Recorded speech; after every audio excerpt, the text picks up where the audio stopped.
I always thought the worst thing I could hear was "I don't love you anymore," but nothing prepared me for what I actually heard. I came home early from work, exhausted and craving comfort, only to find my girlfriend's hushed voice spilling secrets to her friends in the next room. She was laughing, saying she was only with me to get back at my sister for ruining her life in high school, the one thing I never imagined would come between us. She talked about how easy it was to fake everything, how she could barely stand to touch me, how every kiss was another little victory for her against my family.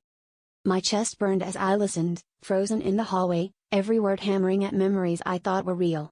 I remembered the night she first said "I love you," the times she'd held my hand when I was at my lowest, the promises whispered under the covers.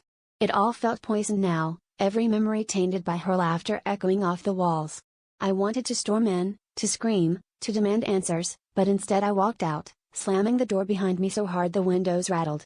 She called after me, her voice suddenly panicked, but I couldn't bring myself to look back. The days that followed were a blur of angry texts and late-night calls I left unanswered. My sister saw me spiraling and tried to help, but every time she said, "You deserve better," I felt sick. The worst part was realizing how much of my life had revolved around someone who saw me as nothing more than a pawn. I started replaying every moment. Was it all fake? Or did she ever care about me at all?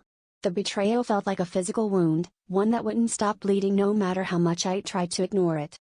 But the real twist came when my sister finally confessed what happened all those years ago. She'd exposed my girlfriend's cheating on her then boyfriend, trying to protect him after catching them together at a party.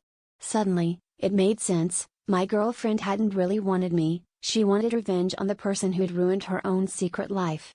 The irony is, after all this, I'm left wondering if I've ever truly known anyone at all, or if I'm just collateral in someone else's twisted game.